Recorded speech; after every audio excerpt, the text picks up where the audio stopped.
Salut les petits loups, c'est Chris. Et bah écoutez, première chose, je sais ce que vous allez vous dire. Mon Dieu, mon Dieu, mon Dieu, il a rasé sa barbe. Ouais, j'ai rasé ma barbe pour plusieurs raisons. La première, déjà d'une, un peu plus d'hygiène, ça fait du bien. Non pas que je suis crado, hein, je vous rassure, hein. Mais déjà pour travailler plusieurs têtes pour mes nouveaux personnages, pour mes nouveaux spectacles. Ensuite, pour, un petit peu, vous savez, les masques de protection, parce qu'effectivement, il y a un professeur qui parlait hier à la télé. Alors, dans tout ce qui est à la télé, hein, notamment BFM ou autre, il faut en prendre et en laisser, hein. Faites-vous aussi votre propre opinion à vous, personnellement. Ayez votre propre identité. Soyez pas des moutons, comme je dis. Faites aussi vos propres choix, pardon. C'est vrai que donc ce professeur, il disait que effectivement, les gens qui ont des barbes, si tu mets le masque de protection, bah, il sera moins efficace, effectivement, qu'une personne qui n'en a pas. Bah, au niveau des germes, au niveau de tout ça, bah, c'est plus, tu arrives plus à en diffuser. Voilà. Donc, une vidéo un petit peu plus longue aujourd'hui. Vous voyez, je me suis fait mon petit café parce que j'ai reçu aussi des questions. Je vais me permettre d'y répondre. Alors déjà, on entame la deuxième semaine de confinement. Voilà, je me suis fait une petite feuille, un petit pense-bête.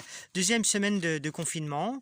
Encore une fois, j'ai une pensée pour ceux qui habitent en HLM, ceux qui habitent dans un endroit très restreint, qui peuvent pas sortir de chez eux. Moi, comme je vous ai montré lors de différentes vidéos, j'ai la chance d'avoir une petite fermette au milieu des bois.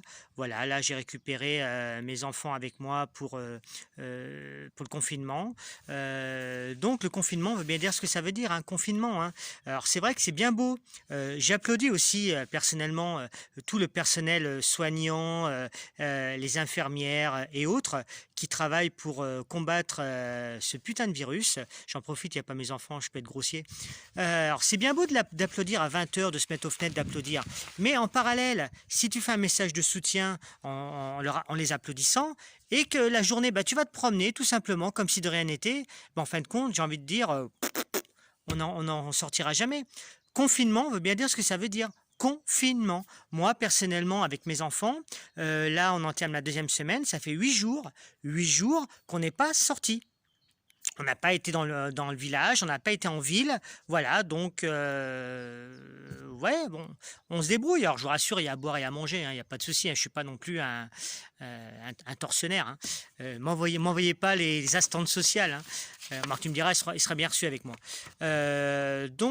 Première réponse à la question qu'on m'a posée. J'avais parlé de Nostradamus dans mon ancienne vidéo. Et il y a une dame qui m'a dit, bah écoute Chris, j'ai pas trop recherché, où faut rechercher, etc. Alors, t'inquiète pas mademoiselle, je vais te lire ce que Nostradamus avait écrit déjà en 1955. Alors un petit passage, hein, parce que je ne veux pas non plus tout lire le livre, hein. Alors Nostradamus avait écrit, il y aura une année jumelle, 2020, d'où surgira une reine, Corona, qui viendra de l'Orient, la Chine, et qui étendra une plaie, le virus, dans les ténèbres de la nuit sur un pays aux 7 collines, l'Italie, et transformera en poussière, donc la mort, le crépuscule des hommes pour détruire et ruiner le monde. Ce sera la fin de l'économie mondiale telle que vous le connaissiez. Voilà, donc tu vois que le mec à l'époque, en 1555, il avait déjà prédit ça. Bon, apparemment, j'ai quelqu'un d'autre qui m'a contacté, qui m'a dit « Ouais, dans la Bible aussi, vous avez prévu. » Bon, voilà. Je suis ni pour Nostradamus, je suis ni pour la Bible, je suis pour moi, personnellement, c'est déjà assez de moi-même à gérer, c'est déjà très très bien. Moi je suis qu'un saltimbanque, hein, comme je vous l'ai dit, je suis fier de l'être et je le resterai toujours jusqu'à mon dernier souffle. Je vais donc, voilà, faites-vous aussi vos propres opinions, hein. Moi, ce que je dis, comme dirait l'expression, c'est pas parole d'évangile, hein. Il y a une autre maman qui m'a dit, ah, moi avec mes enfants, je suis un petit peu, je sais plus quoi faire au confinement par rapport à l'éducation nationale. Alors, j'ai envie de te dire, pareil, mademoiselle, fais ce que tu peux. Fais ce que tu peux. Moi, c'est pareil. J'ai pas mon bac. J'ai quitté l'école de très bonne heure parce que moi, je voulais être à Saint-Tabanque. Je voulais travailler. Voilà. Puis j'ai envie de te dire, écoute, la réalité des choses, ce qui arrive, c'est terrible. L'épidémie qui se propage, c'est terrible. Et encore, on n'est pas au pic de pollution. Attention, on n'est pas au pic de pollution. J'ai envie de te dire qu'en ce moment, on a beaucoup des choses plus importantes à gérer, à savoir la sécurité de nos enfants, puis un petit peu, je vais pas t'affoler, mais aussi la survie, quoi. Regarde les milliers de morts déjà, les milliers de morts qu'il y a eu, que ce soit en Italie, en Espagne, dans tous les pays. à cause de ce putain de coronavirus. J'arrive même plus à dire le nom. Voilà. Donc, pour l'instant, moi, je vais te dire ce que j'ai dit, ce que je dis tout le temps. Moi, savoir que 2 et 2, ça fait 4, pour l'instant, je pense que j'ai d'autres préoccupations à gérer, à savoir voilà, la sécurité de mes enfants par rapport au confinement, par rapport à tout ça. Parce qu'il y a des milliers de morts qui ont déjà été faits. Alors c'est vrai que pour l'instant ça touche pas trop les enfants, mais faut jamais dire jamais. Voilà. Et moi, si tu veux, mon pressenti, c'est que à quoi ça va servir de savoir que 2 et 2 font 4 quand nos chères petites têtes blondes seront dans un cercueil? Alors c'est vrai que je noircis le tableau, hein, mais pour l'instant, excuse-moi, mais 2 et 2, voilà, 2 et 2, 2 et 2 font 4, c'est bien, il faut le savoir. Il faut savoir lire, écrire, compter, etc. Mais pour l'instant, en France et dans les autres pays, on a autre chose à gérer que l'éducation nationale. On est bien d'accord? Pour l'instant, je ne dis pas qu'on en a rien à foutre, mais moi un petit peu quand même. Voilà. Surtout moi qui n'ai pas fait beaucoup d'études. Alors, les gamins, comme je dis, ils font ce qu'ils peuvent. Voilà. Ce qui sera fait, ce qui ne sera pas fait, ne sera pas fait. Alors, mademoiselle, te prends pas la tête. Ne te prends pas la tête. Pour l'instant, occupe-toi de la survie de tes enfants et de leur apporter un minimum de bien-être et de quotidien, à savoir à manger, à boire, etc. Voilà. Et de les occuper chez toi un petit peu. Donc, prochainement, je vous donnerai quelques petites astuces pour bien les occuper à la maison. Ouais, parce que ça, c'est plus dans mes cordes à moi. Voilà. D'ailleurs, en parlant de ça, cet après-midi, je vais leur préparer une chasse au trésor, parce qu'encore une fois, j'ai une grosse pensée pour ceux qui sont confinés, qui ne peuvent pas sortir de chez eux. Et moi, vous avez vu, j'ai un très très grand terrain. Et justement, je vais... tiens, on va aller faire un petit tour dans mon terrain. Allez, un petit scoop, vous allez me suivre.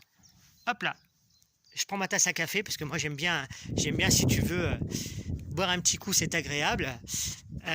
Hop là, je vais vous faire montrer un petit peu quelques coulisses pendant qu'on y est. Voilà, là, on passe devant le célèbre camion qui m'emmène un petit peu partout. Voilà, et le vieux quand même, il a 400 000 au compteur. Hein. Heureusement que j'ai un très très bon mécanicien qui s'appelle Jeannot. Je vous le présenterai un jour. Alors, je vais tourner sur moi-même pour faire un petit peu... voilà, donc toi, j'ai une partie du terrain. Je vais me mettre en hauteur comme ça. Voilà.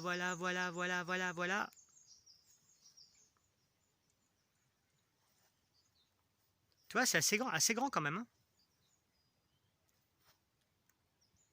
Hop là!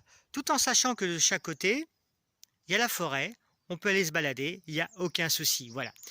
Donc, les amours, je vous fais un bisou de loin, mais bisous quand même, parce que je vous aime. Essayez de... Voilà, vous prenez pas trop la tête en ce moment, il y a d'autres priorités à faire.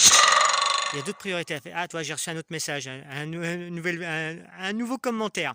Écoutez, essayez vraiment de faire attention à vous et préserver et voyez ce qui est le plus important pour vous en ce moment, à savoir, je vous dis, la sécurité de nos enfants.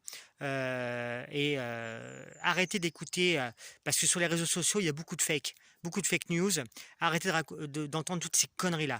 La réalité, c'est qu'effectivement, on est face à une superbe épidémie qui va faire des milliers de morts.